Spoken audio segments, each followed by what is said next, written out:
And here it comes. We are live. It pops up on my screen. Tim, how are you? I'm doing fine, Michael. How are you doing today? Another day in paradise. Absolutely. Living the dream, as they say. I was going to say, give me a little drink with an umbrella on it, right? Yeah, living the dream. The funny thing is, I had to, just before we started, I got to put my Flex shirt on, right? So it says Flex and do the right thing. And it's a nice long sleeve black shirt. It's 95 degrees here. That's wonderful. I have this big, rotten, ugly T-shirt on because, happens when you work at home. Yes, I do have pants on. But. Yeah, well, 6 months from now, it'll be negative 95 degrees. So. Right, and all that water I'm looking at there, it'll be a little hard. So yeah. So thanks, everybody, for joining. And hey, Arnie, it's amazing who shows up. They're like, I spend a lot of time in Facebook and watching stuff and trying to comment and do the right thing. And so I have no life, but I sort of get paid to do that now.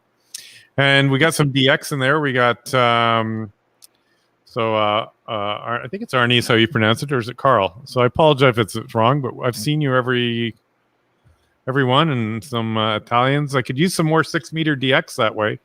Although from Toronto, it's been open today. I watch it in the screen while I'm working on WSJT on FT8, and it's it's open double hop to California today. Oh wow. Well, I had to test out some new amp firmware earlier this week, and I got it all fired up and turned it on, and 6 meters was wide open. I made one call and got Venezuela in the log. So love me some trans-equatorial propagation.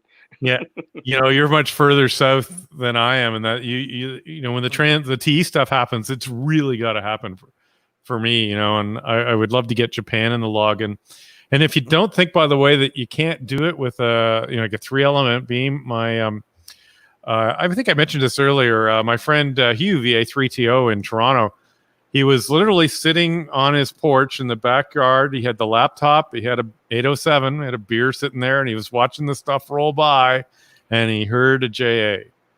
And the beam was already pointed that way, 100 watts. I think it might be a 4 or 5-element beam on a roof tower, not real special stuff. Got him in the log. Yeah, he's pretty happy about that one.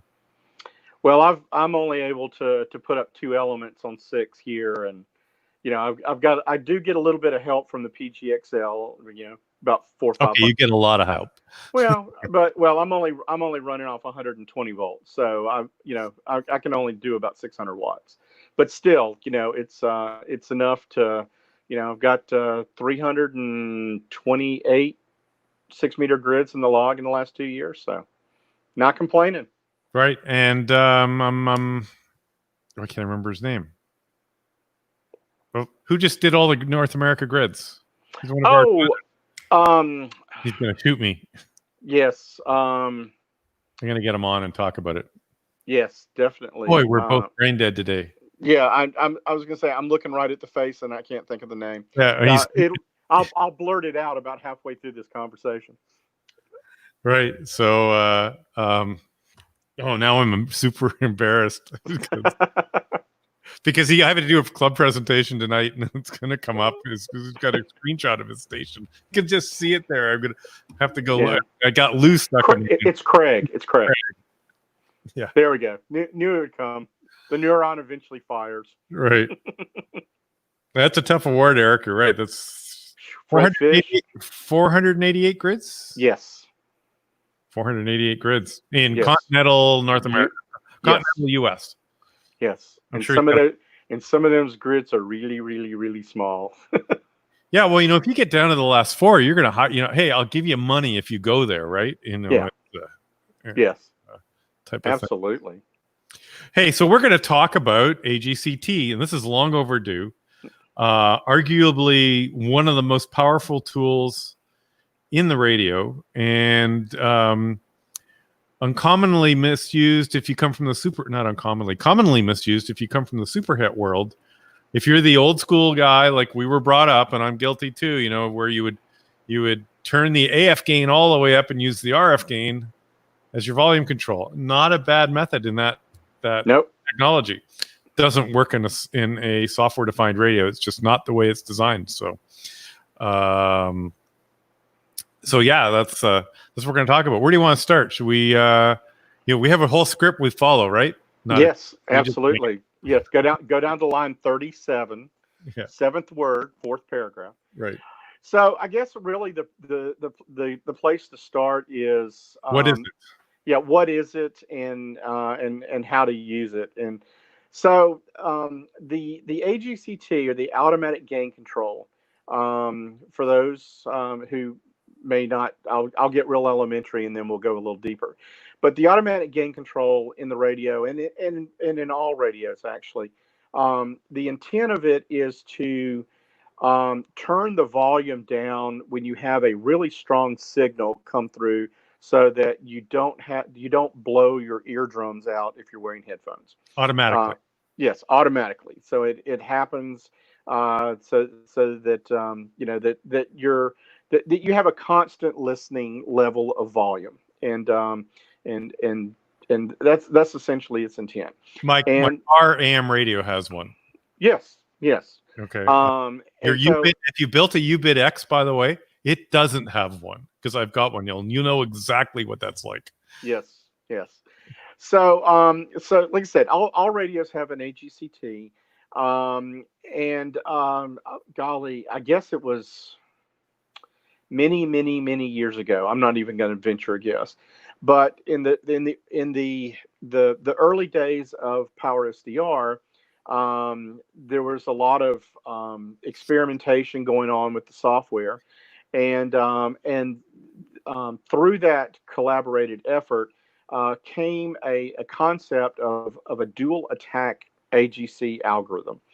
And what I mean by dual attack is that, if you've ever, listened to the radio, which we all have, we're all hams, you'll hear different kinds of noise attacks or signal attacks.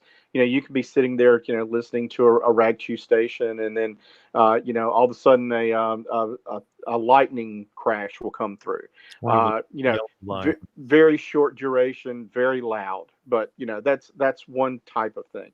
Or you could be, on a net, and you're sitting there, at midnight on the 180 meter net, trying to listen to the guy on the other side of the United States, and he's down in the noise, and then the next guy that comes through is your neighbor that's 10 miles down the road running a kilowatt, and it went from trying to listen to an S2 signal to a 40 over. And so that's a more of a longer duration kind of signal change. It's like me going really loud into mic element, and it's slamming down your audio so we can't hear you for a while. Yeah, exactly. Yeah. So like I said, we people realized that there were these multiple kinds of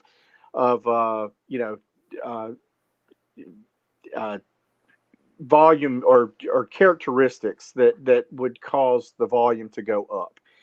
And so they created an algorithm which was called a dual attack. And essentially what the dual attack does is it is always listening for the volume, listening for signals within the received passband.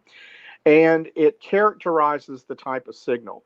If it's a short duration signal, then like a lightning crash, what it will do is it will clamp the volume down fairly quickly, and then it will release very quickly.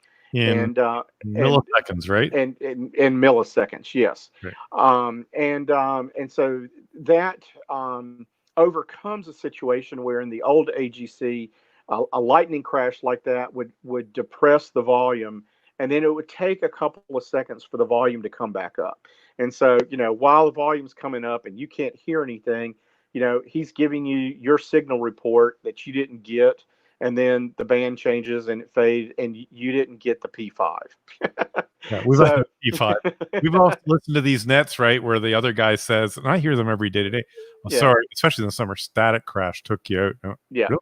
Yeah, go look at the screen. There'll be this Absolutely. yellow bar from a lightning strike, but all I heard, and so pause there, because if I don't post this, I'll miss it.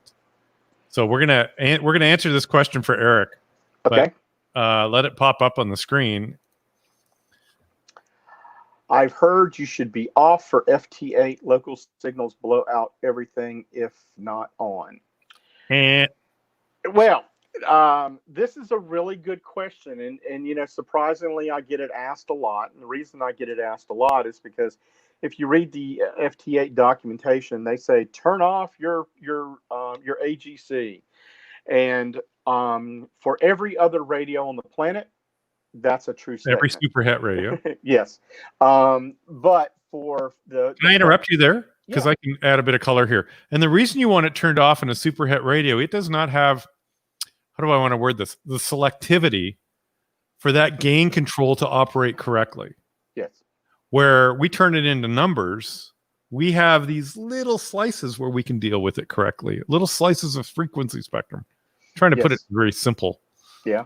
And whereas it's a barn door on my, my TS480. Okay, I owned one for years, and yep, I know what it's like. RF gain off, same thing. Yeah. Yeah. So, so to answer the question, you can turn the AGC off. When in our AGC software, when you turn it off, what you're doing is you're applying a fixed gain to every signal in the passband. So if there's a really strong signal, it's going to be amplified the same amount as a very weak signal, and so there's not going to be a lot of differentiation. What you'll end up doing is you'll kind of swamp the receive passband in that mode, and the apparent dynamic range of the signals in the passband go down. What I normally like to do in just trying not to laugh. I'm sitting there. I'm reading and talking and trying not to laugh. Don't give me a piece of chewing gum. So what I normally like to do with WSJTX and stuff is I will normally set the attack of the AGC to slow. Occasionally, I will use medium in the summertime when there is static and lightning crashes that are predominant on the lower bands. But I will normally set it to slow.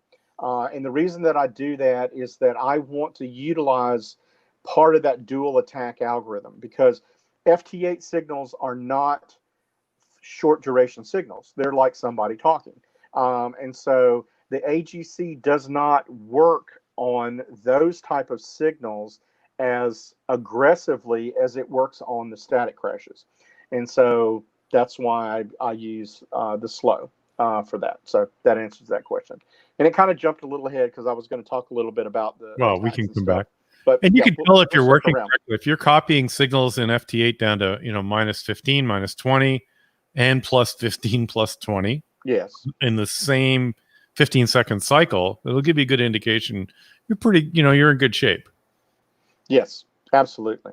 Yeah. So like I said, we Smart SDR and Power SDR utilizes this dual attack AGC algorithm.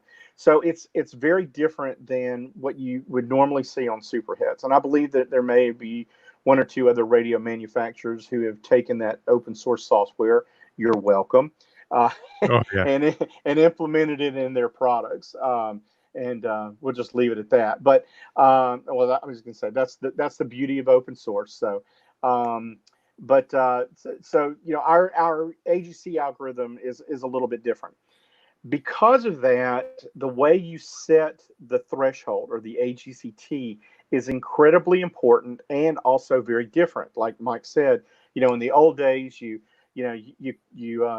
cranked up the volume and you rode the RF gain, to get a good listening level. And the AGC-T, to a certain degree, kind of gives you the impression that it's acting like an RF gain, but it really isn't actually operating, in that manner. So we have a wonderful article in on the help desk that explains a lot of this. And just like that, it's just like magic. It shows up. And I highly recommend that if you're interested in this, go read this article. There's a lot of detail here that I'm going to gloss over. But normally what you want to do with the AGC-T, so the automatic gain control, its job is to increase is to control the volume of the passband. And so what you really want to do is you want to tune to a quiet part of the band where there is absolutely no signals at all, so that you're just listening to band noise. And you want to take the AGC-T control and you want to turn it to a lower value. So you're going to go from, I think the defaults are somewhere around 50. And so you want to go to a lower value. Do you want me to bring up Smart SDR at this point, or do you want to talk through this? Let me talk through this, and then we'll go through it. Okay. And so what you're looking for, what you're listening for, is as you decrease the AGC-T, you will start to hear the volume of the band noise decrease. And the reason this is happening is because you're changing the amount of gain that the AGC is applying to the signal. And there's a thing that we're going to call we're going to refer to as the sweet spot. And the sweet spot is the point where you have lowered the AGC-T threshold down to such a low level that you are no longer amplifying band noise. And so as you're turning that volume down, or that threshold down to a lower and lower volume, you'll start hearing the volume decrease. And then you'll get to a point where you start going a little bit lower and you're not going to hear the volume decrease very much more. And that's where you're getting very close to this sweet spot. And I'm going to have Mike scroll up a little bit because I want to show a graph here. It's the one with the up there. It is. That's the one I want to show. So I know it's kind of hard to see here on Facebook, so I'll just kind of point out a couple of things. So this is we're showing the receive passband. We're showing a bunch of signals. I'm pretty sure this is FT8 that we're in there, and so we have lowered the AGC-T, which is this yellow dotted line that you can't actually see. That's down at the noise floor. No, it's the lower right one. There. Yeah, the lower one. So that's where the AGC-T, that's where the threshold's at. And so anything above that threshold, the AGC-T will start amplifying. And then there is a maximum, which is the yellow line above, and everything above that line, the AGC will not amplify. And so we're only when it's properly adjusted, the only thing we're amplifying here is the actual signals themselves. Now, if we go down to the bottom, the next one down, so this is an improperly set one, and you'll see that the dotted line is way down into the noise floor. And so in this case, what we're doing is like I said, we're amplifying everything above that dotted line and below the solid line. So you see all that noise that's between there and the dotted line. The AGC is amplifying that because the value is set incorrectly. And that's not what you want, because if you're amplifying noise, then that degrades your signal to noise ratio, because you want more signal than noise. And then having less noise will help in this case, the FT8 decoder decode signals, because it doesn't have to contend with the noise. So this is kind of a graphical representation of what the AGC threshold does. To give you some examples, we were talking a little bit earlier in this little video about working 6 meters. It's one of my favorite bands to work in the summer. Primarily, one of the reasons is that as I'm working, I can have my 6700 on monitoring 6 meters, and if I see it, equipment testing. You told me you were testing equipment. Well, I was going to say, and then when I see a lot of activity, then I'll go turn FT8 on, and and I'll put JT alert, and I'll just let it kind of run in the background as I'm working. And then if something blue shows up on my screen, well, then that's a grid I've got to go get. So it's just the way it is. Time to take a break. But on 6 meters, but on 6 meters, I'm very fortunate that at my QTH, my 6 meter noise floor is fairly low, and with my preamps set properly, when I'm looking at the the spectrum display, my noise floor is probably somewhere in the neighborhood of negative 145-ish, negative 148. So I've got a really, really, really low noise floor on 6 meters. And we're going to show people how they can tell what their noise floor is when we bring up Smart Yeah. here. So remind me about that. And so on 6 meters, my AGC-T is normally set somewhere in the neighborhood of between 18 and 22. So it's a very, very, very low number. As you, and really quiet bands, you don't need, you don't need a whole lot of gain. You don't need to amplify the volume because the bands are quiet. If you're working some of the low bands, 80 meters, 160, 40, particularly in the summertime where there is a lot of noise, there's just a lot of band noise. You may, you're going to have to, fiddle with that, to get a really good reading. But normally my AGC-T settings are anywhere between like 40 and 20. So that's where, so that's kind of target numbers to shoot at. So, if you're sitting there and you're doing this technique and your AGC-T is like 75, you've gone the wrong direction. Yeah, I had somebody, and I'm not calling anybody out here, say, "Oh, I just leave it at 50." Well, 50 is a decent compromise. If you're not going after weak signal where you need to have a very high signal to noise ratio, 50 works just fine. I'm about to sneeze, and we're going to understand what an AGC should be because I don't have one on and the mixer's on the other side of the camera, and I was if I could reach it. Okay. Yeah.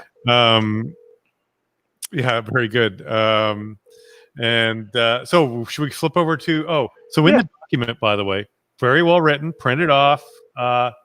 It says how to adjust the AGC threshold, do the following. So we're going to go through that. So we've talked about the speed, medium's not bad. We're going to go to a quiet spot in the spectrum, and that's easy to see with all of our devices. 50 is a good starting point. And anyway, so that takes me a second to get there because I have to kill an amp and bring back this. So we'll just add another share. I'm amazed. Tim, talk a bit more about the dual attack, but the lightning one on the low band stuff just blows me away. And I didn't realize how good it was until, the first radio I had was a 6300, and to this day, that took me into, and I've said this many times before, a whole spectrum of receiver. I never thought as a ham I could justify our own because, in the 90s, if you wanted the top end radio, you were spending a whole lot of discretionary fund money for was then the FT1000D when it came out. Yeah. Still an amazing radio today. Yes. And once I got this, it was like, wow. And I mean, I had a chance to contest with several of them, and I went, wow. And contesting will bring out the weakness in any receiver. Absolutely. You're the guy beside the guy, and more than just filtering. So I just sure. So the way the algorithm looks is that since we're digitizing the signals within the passband, we've got to do that anyway to demodulate them. We've got to run fast Fourier transforms on them to basically show the spectrum. So we're already working on this. It's very easy in the software to listen for and I'm use that kind of loosely, but we're looking for change. We're looking for changes in gain and individual FFT bins, and when we see a large change or a large signal change in a particular bin, that is now a signal of interest for the AGC, and it's going to monitor that. And if it goes up and it stays really high for a long period of time, and granted this is all relative, then that is going to be a signal that it's going to assume is a normal signal, but it is just a loud signal in the passband, and it will clamp that signal down. It'll do it a little bit slower, and then when the signal is gone, the recovery time is a little bit less. Whereas if you've got a lightning crash, it's a very loud signal, but it's only for really, really short duration of time. And so when it sees that signal coming through and everything, it says, whoa, this is something that's very anomalous. I'm going to basically clamp the volume down on that signal before you hear it, before we process the audio and spit it out the speakers. And we're going to do that. I'm going to bring really, up 80 meters because there's thunderstorms about 50 miles away. And I'm trying to I'll have to speed up. I'll talk a bit about what I'm playing with the display, so a bit of a distraction. But okay, carry on. Tim. But so we're going to see that signal. We're going to clamp it really, really, really fast, and we're also going to recover or return the gain back to the normal level very, very, very fast also, because we have interpreted that as a impulse or a short duration type signal. And so you can have a mixture of these signals in the passband. You can have the lightning crashes in addition to having the guy down the street that's that's running 5,000 watts on sideband. And it will, it looks at those signals independently within the passband and acts on them accordingly. So what I did here is, so this is a 6700 I have. It's on a vertical on 80 meters. Not the best antenna for 80 meters, but I'm northeast of Toronto right now, and I know Toronto is just getting drowned. And I was waiting for Morrow, who checked in earlier, because I know he lives in Etobicoke, and I hope he didn't get too flooded out, Morrow. But I was talking to some other buddies down there. But I was personally, I actually like a longer average on my display. It's 100. It's preference. But I did want to show on the display here that for you remote people, a bit of a distraction from what we're talking about. If your audio is breaking up when you're running remote, these two things, this rate and this frame per second, if you slide them all the way to the left, you're going to cut your bandwidth way down. Now, your screen updates will get really slow, and what you're watching is not slow delivery from Facebook or Skype. It's actually, we're now updating the screen about once per second, and the bottom waterfall goes really slow. So just keep that in mind. It's just it's the powerful bandwidth tool. So I'll crank it up a bit, and I'll crank the frame rate on the top up to about normal. But you'll see that all these lines we see right now, normally on a nice day in the spring on 80 meters, this will be just blue. But these are all static crashes. But yeah, look at our S meter. It's sort of hovering really nice about S4, S5, which is a really, I have a really quiet noise floor. And that's normal for 80 meters as well. So I'll probably go back to 20 for our demonstration, but I wanted to show if I was listening to a net or even on 40 right now, I wouldn't be hearing syllables or words. So where do you want to go, Tim? Back to 20? Oh, I don't know. It's your radio. Pick a band, any band. Okay. Where do we go? And we only have antenna 1. And okay. Wow, is it ever quiet? We probably need some preamp. And we'll just go there, I guess. And what mode are we in? Let's go to upper sideband. And I'll bring this up a bit so we can see it. And we'll speed up the waterfall on the bottom. And a little less average. Yep. Okay. Now, unfortunately, I can't easily pipe the audio back. And that's a key point, but the audio back from the receiver into here, I'm thinking about it while Tim talks. So if I can't do it, I could probably just turn up, hold the... shove your mic into the speaker. Yeah. Let's see. That might work. Let's turn on. Can you hear that? Barely. Okay. I can crank it, though. It's hooked up to regular speakers, which the cables are all...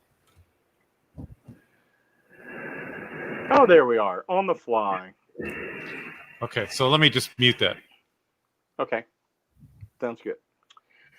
So the AGC threshold is found in the little under the speaker icon because it's a volume control. And if you wouldn't mind putting your cursor over there, let's see, what's he set at? He's at like 65. Okay. And the aggressiveness is set for medium, which is not too bad. I'm going to adjust a light here because I'm being blinded. Okay. Well, I was going to say, Mike, if you want to, you can turn the volume on and then start turning. Well, before you do that, we can talk about what's the best way to set this? Should I start really low and go up, or should I go high and go down? You know, it's six of one, half a dozen of another. But one of the things that I have found is that sometimes if you're going to start from a louder position or a higher AGCT number and you're going lower, give yourself a second or so after you make some adjustments so the AGC algorithm can adjust itself. And if it's reducing gain, it gives it an opportunity to actually reduce the gain. If you start out at a lower volume, a lower number, and you go up, it's sometimes a little bit easier to hear to hear the change. So I've been asked that question a couple of times. So I was going to say, if you want to turn the volume on and then start moving your AGC-T up, Mike, and go find your sweet spot for everybody. Okay. And I'm going to turn it up and down a couple of times because I'll have to turn it off so you can hear Tim. But here we go. Now, believe it or not, it's on, and you can't hear it. And so, you heard it before. So we're going to drag it up. Can you hear that, Tim? Yeah. Yes. Okay. So here at 10, it's a standard computer desktop. The speakers are over here. And so we had it at 0. It was incredibly quiet. It came up. That's still real quiet. 16. About there. I think you're getting pretty close to it. Yeah. So you're looking for, I'll just turn this off. We say a 3 dB increase in sound. Well, what does that really mean? I have no idea what 3 dB sounds like. But 3 dB is when the human ear can noticeably hear it got louder. Yeah. Simple way to describe it. It's supposed to be twice as loud, but twice as loud. But I could pull up my iPhone and put a sound pressure meter on it, and some of us will because we're geeky enough.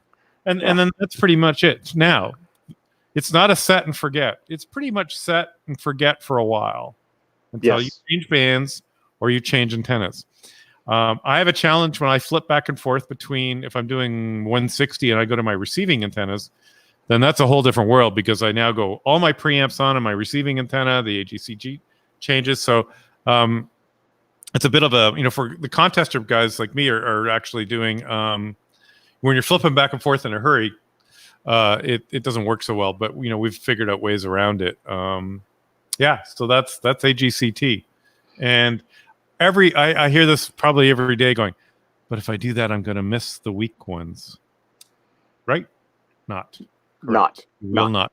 Nope. And I have to convince people that. So yeah, actually the weak ones will pop out of the noise. If it's set correctly, that little bit of signal for that little weak one will trip the AGC, and the AGC will amplify that weak signal. So it truly will pop out of the noise.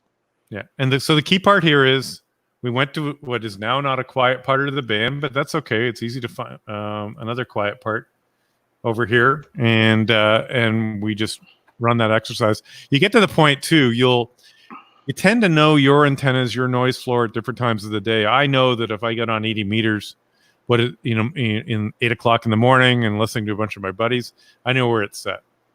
I also know when I get on 20 in the afternoon versus 6 in the evening or whatever. So, we said we would tell people how to figure out their noise floor. Ah, yes, the noise floor. So right here it shows it's S2, right? Well, that's not the noise floor. That's your signal strength, and that's your S meter. So, and this would you like me to click on that? Well, you can change it to dBm if you want to. So this is one of the interesting things. We have a lot. I do get a lot of people that will say, hey, my noise floor changes when I do X, Y, Z and everything. And what they're actually talking about is the signal inside, or the S meter signal, which is not the noise floor.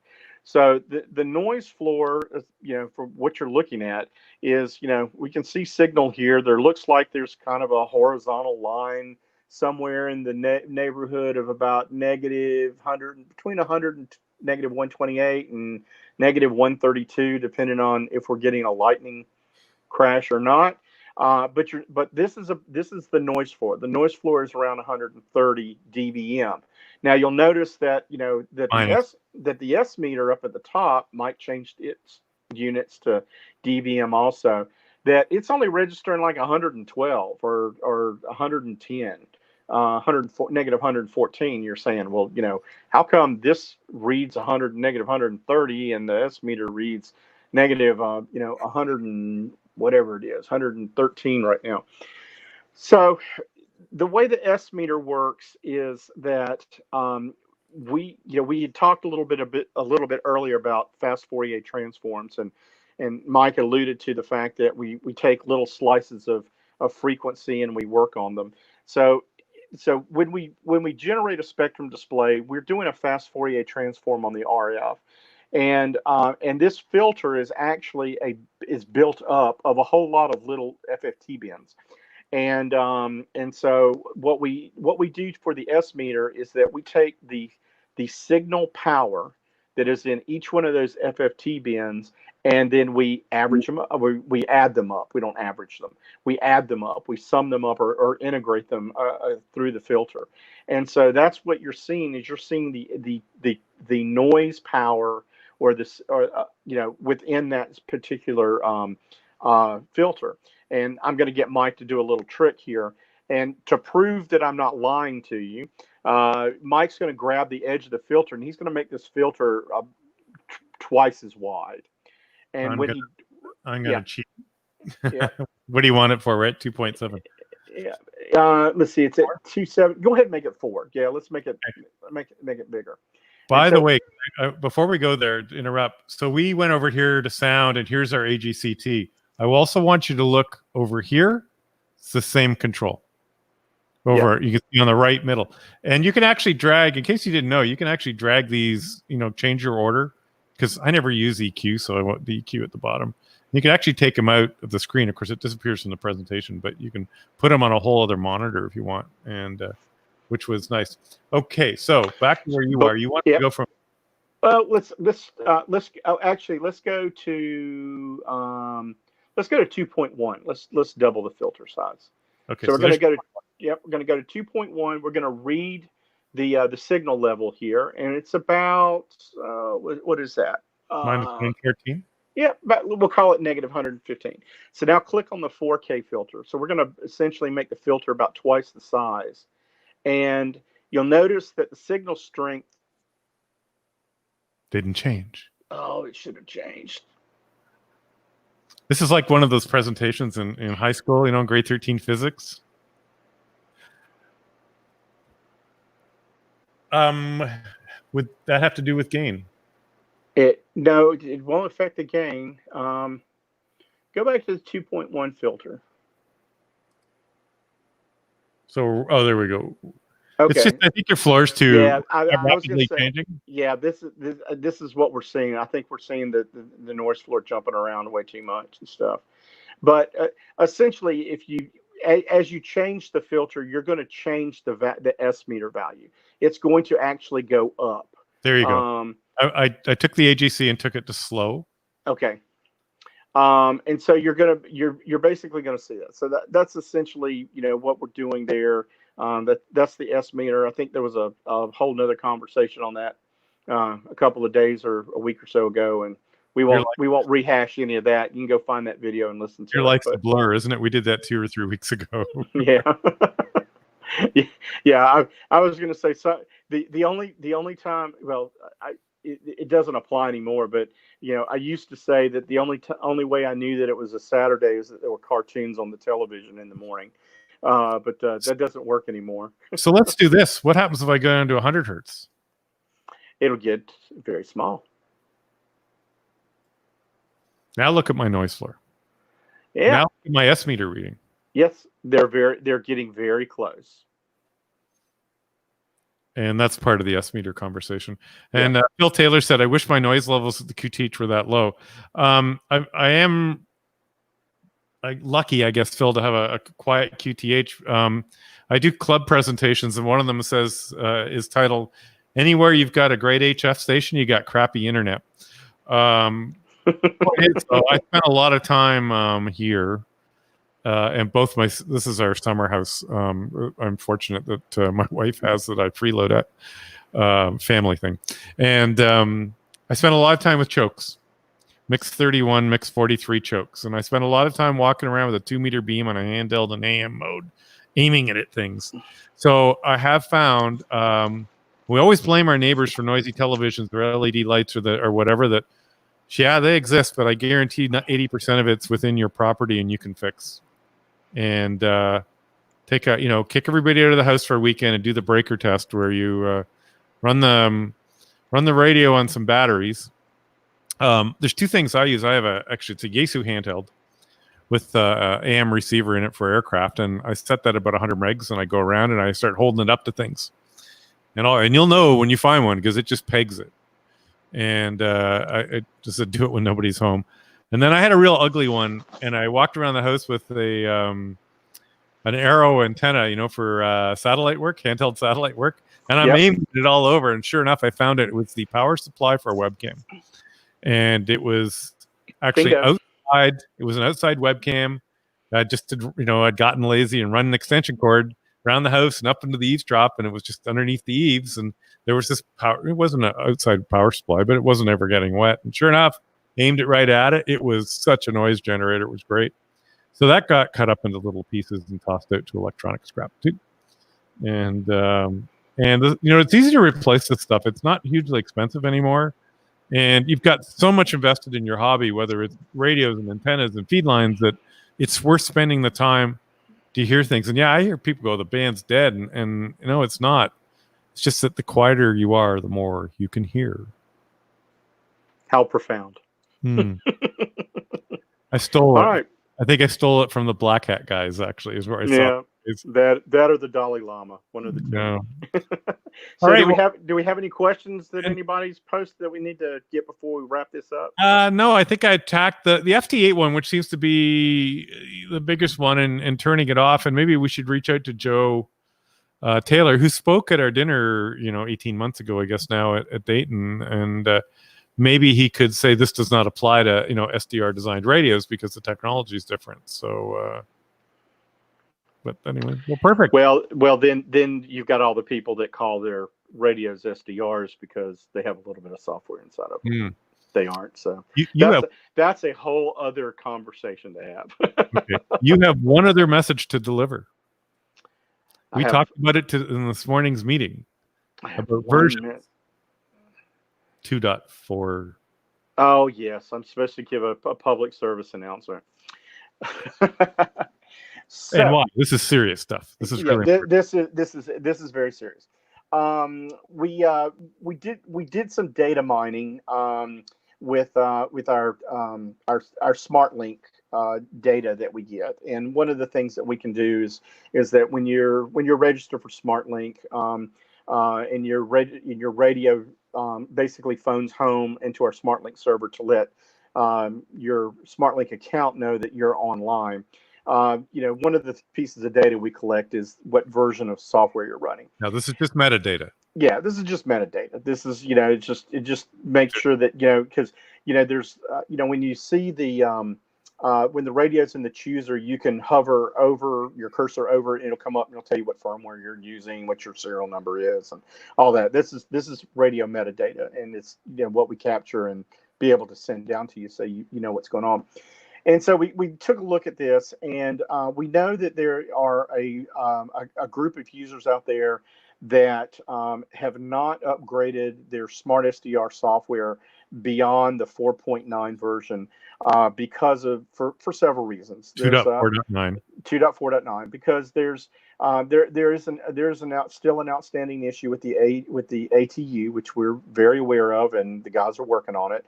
And then there's some people that don't like the particular behavior of the profiles in the 2.5 and later versions, where the profiles are dynamically saved, and things of that nature. So they've chosen to stay on the 2.4.9 software rather than upgrading. 2 weeks ago, we released the 2.4.10 software. And what 2.4.10 is exactly that 2.4.9 software that still has the ATU that works the way you're expecting it to work. It has the old style profiles and everything, but we have put in the fixes for the SD card problem, that can cause your radio to become inoperable and require you to get a replacement SD card. So for anybody who's out there, if you're running Smart SDR 249, we highly, highly, highly, highly, highly recommend that you upgrade to the 2410 software at your earliest convenience. This is to prevent your, to improve the operating reliability and stability of your radio, so that you don't have one of these whoops moments where you have to open a help desk ticket and either Ken or I have to send you a replacement SD card. So it's something that you guys, if you're running that version, please update at your earliest convenience. By the way, our cards are not your hey, what's on sale at Walmart? We'll send Don out to get cards. Nope. No, these are pretty special cards. We had done I learned a lot about cards as we tried to diagnose this. It's a pretty complicated problem, and so they're much more robust. You can yank the power off the radio safely if you wanted to, and didn't shut it down clean, et cetera, et cetera, et cetera, right? Yeah, these are industrial strength hardened cards. These are not your $2 cards. These cost quite a bit when bought in bulk. We purposely chose this particular card for extremely long life and reliability. And right. The issue that we did have with the SD cards was a software problem. It wasn't a problem with the cards themselves. It was a kind of a glitch in the way that we write to the cards that would cause the file system to become corrupted. There's environment setup issue type of thing, that's done in the engineering. So, and these are the type of cards that they put in aircraft, space shuttles. Well, they don't fly space shuttles anymore. Okay, SpaceX. Healthcare type of thing. So, and then Lawrence had one more, and I don't know if there's enough information to answer this. Between 210 and the latest version of 2, which is 262. You can answer it better than I can because I'm always on 3. So there are a lot of differences. The primary difference between 2410 and the later versions, and I'm just going to call it 262, is that those versions of software utilize the profile, the new profile behavior that is in the 3.0 version of software, where the transmit and the mic profiles are dynamically saved when you change a value that is stored in that profile. So if you have a transmit profile and on 20 meters and you change the RF power from 50 watts to 75 watts, the profile, Dave calls it. Yeah, the profile automatically saves that new value without you having to go and grab it and select it and save it. So that's one of the things. There are some under the cover performance enhancements in those versions. There are some a variety of other type of fixes that are primarily for performance and reliability. And I have the same phone system. Shut up. Yeah. So we told everybody not to phone us while we were busy, but yes. Well, that's my wife's. I know. I'm razzing you. Yeah, well, no, I was going to say it's her estate attorney. So we'll let the machine get it. So what was I going to say? I'm working on a document, by the way, on profiles with the sticky profiles, how to set them up. And Dave WO2X, who's been on my broadcast before, took the time to write it up.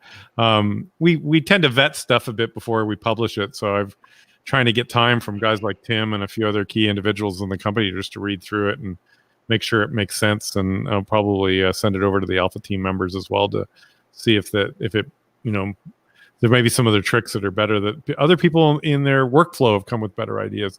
I don't use profiles very often. I have a couple of globals set up, and so when I click a button, everything goes poof the way I like it. But that's just the way I am. I change bands. I look at everything. Yeah, well, I'm the same way. I've got a profile for when I use the PGXL and when I don't, and that's really the differentiator for me. Yeah, my PGXL new profile is FR Stack, which we'll spend some time talking about FR Stack and Slice Master and a couple other. There's probably, I don't know how many tools there are, but there's a lot actually of little add-on tools. So, Tim, thank you very much. I know you're welcome. I know it's not Monday, but you got a busy day, and every day's a busy day. And nobody asked, but yes, we're working flat out on the community and getting it replaced. It's not a trivial, and it's an investment. And what I'm amazed of, and I said this last time, I think, was we pay a lot of money for that. It's not like at $50 a month utility. It's big cash. It's significant. Yes, it's a significant investment that we've made for our customer base. Yeah, and so we got about 3 weeks notice, and Tim woke up one morning and read this email, and I'm sure he went, so last week. You didn't say the second word that I said. Yeah, and then the 4th, 5th, 6th, 7th, and 8th one. And then the next thing was an email to us going, Houston, we have a problem. Yeah, absolutely.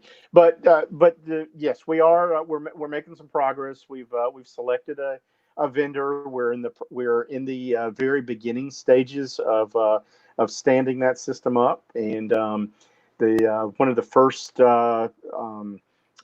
things that we're going to do is take the data from the old community and migrate it into the new community, and make sure that all works. So we've got that scheduled for either late this week or early next week, and that's kind of one of our, if you've ever worked in any project, that's one of our gating things that we have to get done first to make sure that works right, and that we've collected all the data. And once we've got that, then it's downhill from there. I'll let Tim answer this one. How much notice did Satisfaction Week? About 19 days. Yep. And by the way, in case you didn't notice, we actually moved the website to a different hosting. No, you didn't know. Nobody knew. Oh, I wasn't supposed to say that? It's just nobody knew. I mean, we did it so transparently that nobody knew. That was a while ago. Anyway, I noticed it's certainly spiffier. So thanks, Tim, for that. You're welcome. Ladies, gentlemen, thank you very much for joining. And for those of you that are watching this later, and I hope you'll find it helpful, we're going to do 30 minutes. We're up to 52 minutes. But I noticed we got quite a crowd. We didn't put most of you asleep. And they got their money's worth today. Yeah, it was free. It's that you can't go to a theater. You got to put up with us. So yeah. 73. Yes. The Tim and Mike show. See you around, Mike. Yeah, bye. I have to hate, and we're still broadcasting, by the way. And it's, I'm going to pause here. It's like an outtake. It goes, end broadcast. Okay. Are you sure you want to end your broadcast? Yes, I'm sure. Goodbye.